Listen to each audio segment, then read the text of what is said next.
Hi, welcome to the Just Ask podcast. I'm your host, DorothyAnne. Originally, when I started this show, it was going to be called Stellar Sync. Well, our plans changed and we decided to rebrand and call it Just Ask, where we cover a wide range of topics like motherhood, music, marketing, and even ministry. So glad you're here. Sit back, relax, and enjoy the show. All right, welcome to Stellar Sync podcast. I'm your host, DorothyAnne, and this is the place to find awesome strategies for your music business. I'm so excited to have my first guest on today. His name is Ben Drysdale of Ben Drysdale Music, and he is joining us all the way from Australia. Welcome, Ben. Hey, thanks for having me. I didn't know I was your first guest. Oh yeah, this pandemic has us really spinning our wheels trying to think of like what creative things can we start, and no more excuses, just go for it. And so I just thought, my husband and I, we had a podcast in the past. We had to kind of set it down and shelf it because of just life and other things. And I thought, well, we have a little extra time now, not a ton of extra time because we still have kids and I still homeschool, but with a little bit of time from the kids not being in their extracurriculars like baseball and dance, I thought, why not start a podcast and do it with something I'm passionate about, which is music. But first thing first, I have to ask you, Ben, what is your favorite chocolate or candy? Oh, um, I'm a pretty big fan of the Mars bar. Nice. Yeah, I like the nougat. I like the caramel. Can't go past a Mars bar. You would get along with my kiddos then, because they definitely like the Yeah. Mars Well, bar. Awesome. what are you gonna do? It's a good chocolate. All right, so tell us where you're from. I mentioned you're from Australia. I've never been there. My husband has, but tell us exactly where you're from in Australia and the genre of music you produce. So I'm from Canberra, which is the capital of the country that many people from across the seas have never heard of because they all think it's Melbourne or Sydney. We're about 2.5 hours drive south of Sydney, a little bit inland, and it's like a beautiful city with like bushland all through it that was all fancily designed by some guy, Walter Burley Griffin. I grew up here thinking it was like one of the most boring places to be, and then I went and traveled the world and went to the sort of really intense millions of people cities and got back here and was like, oh, I love this place. Home sweet um, home. It looks beautiful. yeah, it's nice. You can hear some of our birds chirping in the background. Um, what sort of music do I do? That's a complicated question. I've always been very found it very hard to commit to any one genre. I have I've done a lot of like sort of acoustic folk music, but sort of blended a lot of that with blues and reggae and all sorts of stuff. Um, I also have a 8-piece funk soul blues band as well with a awesome big horn section called East Row Rabble. In terms of my Ben Drysdale music page, that's sort of where I'm sort of just focusing on my solo or sometimes duo or trio kind of indie folk stuff. But I also have a new project that I developed through the six-figure songwriting course that I met you in, called Back Alley Scholar, which has been me working with producers to produce a mixture of.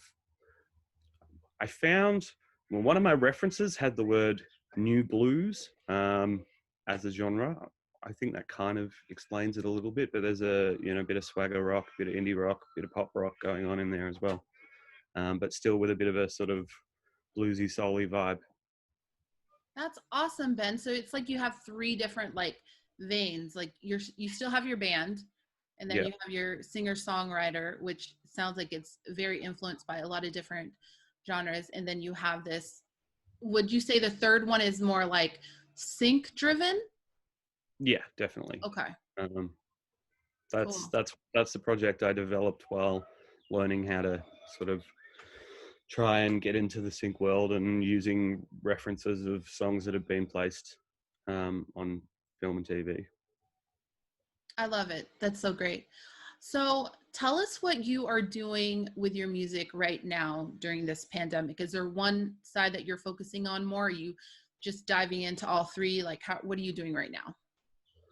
Well, I guess I'm just sort of doing whatever's available. I'm co-writing with a number of people, and some of that's writing songs for my projects. Some of it's writing for their projects. I've at least got one more on the go that's probably going to end up in the back alley scholar basket, but I'm writing a bunch that's going to end up in the sort of singer-songwriter side of things. I've been applying for a grant to try and record some of the indie folk stuff I've been writing in the singer-songwriter vein. And yeah, trying my hand at this whole online concert thing and seeing what the new gig is in this Yeah. world. Yeah. Speak more about that. Tell us a little bit about the online concert that you recently um, produced and sold tickets for, which I thought was brilliant because I have noticed an influx of musicians and artists getting on social media and just putting their stuff out there. But one thing that really highlighted your stuff is that you did a ticketed event, which I thought was really cool. Can you tell us more about that? Yeah, so I saw that a lot of people were sort of doing I guess what you'd equate more to the busking version of online, where they just get up and play some stuff, and then they have like a tip jar, whether it's through PayPal or Venmo or whatever. And I thought, I could do that. I don't really, I don't have we don't have Venmo here, and I don't have a PayPal me set up yet. So I just went with what I normally do if I'm doing a gig, and sold tickets for it. And I think it worked. It worked quite well. I did it on a Sunday afternoon here, so it's a time that a lot of people would normally be busy doing something, which they can't be now. And it was a time that was good for if people wanted to have their kids watching as well. And I think it had a really different effect to the kind of busking thing, because people would buy a ticket and it sort of gives them a different sort of level of investment in it. It's like, okay, well, I bought this ticket, so I'm going to show up at this time, and I'm going to get myself set up with my drinks and my Facebook streamed through my TV and make a bit of an event of it. So I think that was really helpful. Excuse me. I But do I like guess, how I really sorry. liked how you did it, like pay what you can type model.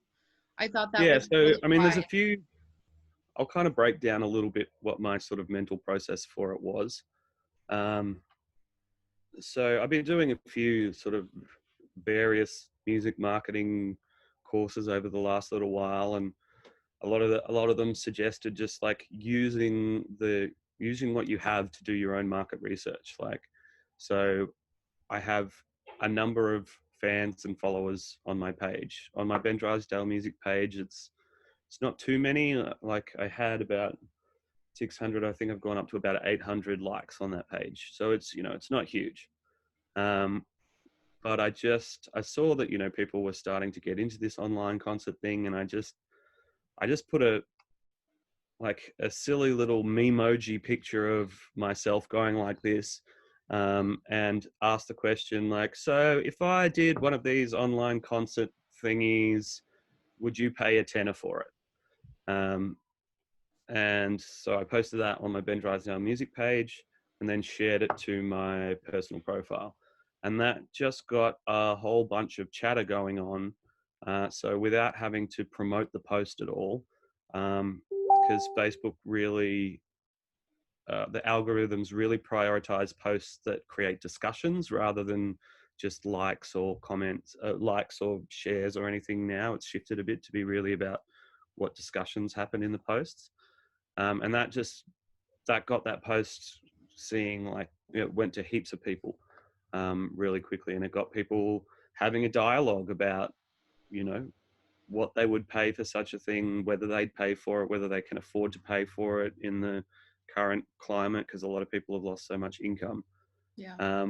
But then, like, what it did for me was I literally had a list of people that had said, yes, I would do this. So then when I had a event link ready, I could message all of those people personally and go, here, I've done this. It's at this time, it's at this date, here's the ticket. But yeah, one of the things that came up in the discussions was that, you know, some people just can't afford to do it at the moment, or maybe they could do $5, but they couldn't do $10. But I know that there are a lot of people who are still in a much better position. A lot of people still have their high-paying government jobs and stuff like that. So I didn't want to sort of just make it $5, and, you know, when there's people out there who would pay more for it. So what I did was a tiered system. I mean, I could have just made it pay what you want, but I also feel like I had a bit of fun coming up with the sort of names for the tickets, and B, I think seeing a number of options gives people a bit more of an idea of, you know, what options they could take. And then I still had an option for just pay what you want. So I had a $5 ticket that was called I Can Do a Little Bit, a $10 ticket that was called Happy with a Tenner, $20 ticket was called... What does a tenner mean? Tenner, $10. Oh, it's $10. Yeah. Okay, Yeah. Cool. I got to use that. I had there's the whole Australian slang thing. Yeah, I love it. And then I had a $20 one that was like, feeling pretty flush right now. And then one that was like a family pack. It was like, there's actually 4 of us watching this. That's cool. Which, you know, it's totally fine if one household just wants to get a $10 ticket and they all watch it. But some people, you know, I had a few people buy the family pack, and I had a bunch of people who were just watching it themselves decide to pay me $50 instead. I love it. That's so awesome. So what's cool is, like, we're getting kind of the backstage view of how you marketed it. I didn't realize that you personal message the people. Did you message everyone that likes your post, or just the people that commented on your post? I messaged everyone that said that they would. Yeah, well, anyone who commented. I messaged the people who said that they couldn't afford it because they could just watch it for free. I don't think I went through the likes. I think I just went through the comments. Okay. And there was about, there was about 22 people who'd said that they would buy a ticket to something like that. Mm-hmm. I had an interesting outcome occur though, because I'd sort of gone through this whole process of like, okay, how do you trying to figure out how I can live stream through my interface so I can, you know, use my mic and my amp, which has really nice reverb on it, and have that running through Facebook. So I got some help from people telling me that you use streaming programs like OBS, which is a free download. And so I got that all figured out, and then figured out how to hook that up to the live streaming on Facebook. But my plan for this had been that you buy your ticket and then you get into a Facebook event. But because there was free tickets, I just made the Facebook event open anyway. But it still sort of had that thing of like, you know, okay, you sign up, get your ticket, you join this event, and I was going to live stream from the event. And that morning I found out that you can't live stream from an event. So I had to sort of figure out what I was going to do instead. Well, you can, except it goes into like, it's like a hidden section. Yeah. No, there's literally no, like, from within an actual Facebook event, there's literally no button to press to live stream. I mean, I've done it. from an event rather than a group? Correct. I've done it from an event. Because everything I found said that maybe you could do it before, but it's not a thing anymore, I think. Okay. Well, who knows? Um, They change things all the time. Yeah. My event was March 21st. And Or just like this March 21st. yeah. Oh, Yeah. But it was, really? I know what it is. Did you do it from your fan page event? That might be different. I did one on a personal event, and that was different. Oh, So the maybe that's fan it. page event puts it in this hidden section Right. versus it's in the discussion section versus a personal profile event. It will show up on the wall easier. It's so Okay. silly. I wish Facebook would just like be like make it a I little mean, bit easier. anyway, as a result, I ended up um, just going live from my music page anyway. Okay. So the tickets were kind of, anybody could see it in the end. I think Uh, people understood what you were doing though. It wasn't like, it well, like why is it free if we have to pay for it? Like it made sense to me. if I did it again, I'd probably just do it in a group rather than an event, like the same way a lot of the music and sync courses that I've done lately. It's like you get your ticket, and then that gets you access to a private Facebook event where you have to say what email you use to buy your ticket. Like a private Facebook group, you mean? Yeah. Yeah. Is that not what I said? That's what I meant to say. I understood what you meant. I Yeah. understood. Yeah. Yeah. Let me ask you a couple questions.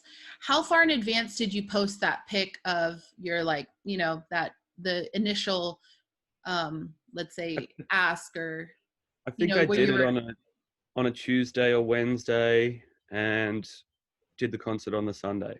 okay, so it was relatively fast then. It wasn't like something you Yeah. did 2 weeks before. Okay. Let me I get ended up into selling way more tickets than those. Like I ended up selling 50 something tickets. So I ended up with more tickets and from different people than the people I'd just contacted. Like most of those people who commented and then I contacted them, they ended up buying tickets. But then once I had it set up, I just, created another post that's like, here, I'm doing this concert at this time. Here's the ticket. okay. So yeah, I ended up selling about 55 tickets, I think. Tell me a little bit about OBS. That's the first time I've heard about that platform. So you did end up using that or you did not? I did end up using that. And so that's like a program that you download. It has a bunch of settings where basically the program says, I'm going to be the thing that feeds Facebook the live stream, and you get what's called a stream key. You get that from Facebook and then enter it into OBS. And then within OBS, you set up what your audio settings are going to be, as in coming from your interface rather than your inbuilt speakers and stuff like that. There's a lot going on with it that, like, I did the base level, figure out how to make the thing run. In future, I would probably try and set it up so that I can be running through my Logic. So going from my interface into my computer through Logic and then out of that into OBS. And I've had a quick look, but haven't deep dived into it. There is other programs that you get to link them together. So it's worth just like Googling this stuff and going, what's the best way to live stream? How do I live stream from my door? And there's people out there there's more and more people talking about it now. Yeah. So I guess I'm not an expert on that side of it. yeah. Facebook used to have a feature where you could, what I'm looking for right now is to be able to live stream something like this, where if it's two different profiles that we could live stream together, but they don't have that option anymore. So I am like interested in checking out OBS. There's another one, I think it's either called Livestream or Livestream. I'm looking into as well to see which one has a better, user-friendly options. But okay, let me ask you this.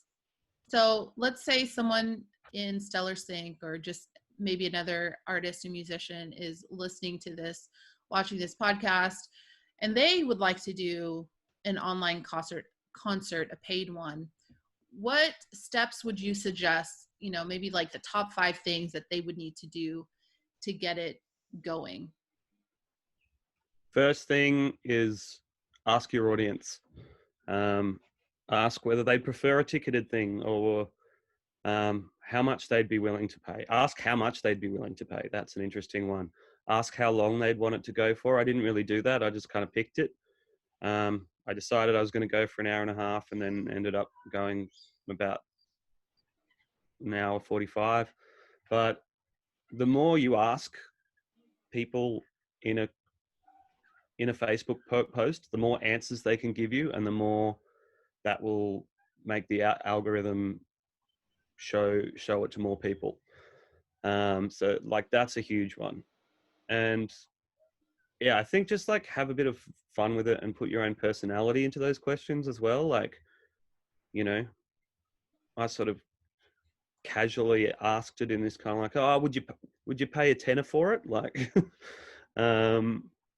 whatever your version of that is, just use as much of your own personality in it as you would if you were performing or, anything like that. I would highly recommend figuring out at least, like if you have a setup that you play solo with in public in terms of amps and stuff like that, that you like the sound on, I would set that up and have a microphone next to the amp. That's what I did, and it sort of, I was able to get some nice reverb and stuff from it because I hadn't figured out that's a bare minimum, I would say. But if you have a bit more time, then I would deep dive into figuring out how to run it through your Logic or your Ableton or whatever, so you can use all the plugins that you get to make yourself sound great when you're recording. I think it'd be really cool to set that up for it next time I do it. And Would then you recommend eBrite? Isn't that what you used? Eventbrite for Eventbrite. that's yeah for Calling it for the the wrong thing. ticket. I find they're really useful. I think in the end, the fees that they, like with Eventbrite, you can choose whether you're going to absorb their fees or whether you're going to pass those fees on. So I think that's a good choice to be able to make. I just pass them on. And so when people bought a $10 ticket, they paid like $11.10 or something like that. I find they're really, really good. Yeah, I'd say go Eventbrite, but I don't know how many other options there are out there. I find Eventbrite's really easy to use. It's fairly like idiot proof, which is, I find, very handy. Because sometimes I panic when I'm like trying to learn something new. I'm like, what's happening? Whereas I find Eventbrite's fairly like user friendly. Yeah, I'm all about the easy for that kind of stuff. Okay, cool. I love that you're saying to pull your audience, because I do think that's important. So you kind of know your starting point for price and how long the concert is. Use a platform like an easy one like Eventbrite. Is there anything else that you would say would be, a learning lesson for you? Maybe what didn't work, or what you would, like you said, running it through Logic, but that would be, for me, that would be challenging to do all that. So yeah.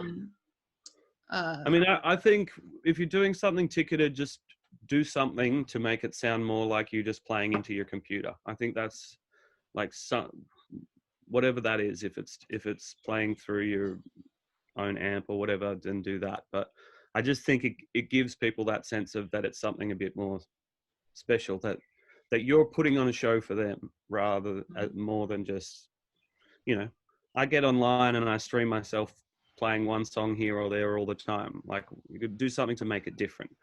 I got a really nice purple wall in my room, in my living room, so I set up in front of that. It was a nice backdrop. Your favorite color, purple. Yeah, yeah, all about the purple. Yeah. I did have one other thought that has now just escaped me. Oh, I'm sorry. If it comes up, feel free to say it. Something that, I mean, the other thing is test run. So I did one the day before where I just got on and played a couple of songs and was able to ask people like how it sounded, like, you know, and got some feedback that what sounded good to me in the room, because I was doing it through my amp, didn't translate as well in terms of me needing to turn my guitar down and my vocals up and stuff like that. So do a test run, do two. You know, they're also a good opportunity for you to promote the gig again. Yeah, that's good. It's another touch. Awesome. Yeah. Well, two last questions. Of all your songs, Ben, what's one of your favorite lyrics and what does it mean to you? Oh, wow. One of my favorite lyrics is one of the things that I did for one of the lyrics I wrote for my 1 minute song challenge, which is topical. And I don't think it's hard to figure out what it means to me or anyone else at the moment. And that's, we're all in this together from afar. That's beautiful. Yeah. So was that two questions? The last question is just if you had any closing last words of encouragement for our audience, what would that be? But I feel like that pretty much is great, the lyric that you said. We're all in this together from afar. It's beautiful. Yeah. It's absolutely beautiful. So true. All right. Well, I just want to thank you so much, Ben, for being on Stellar Sync podcast.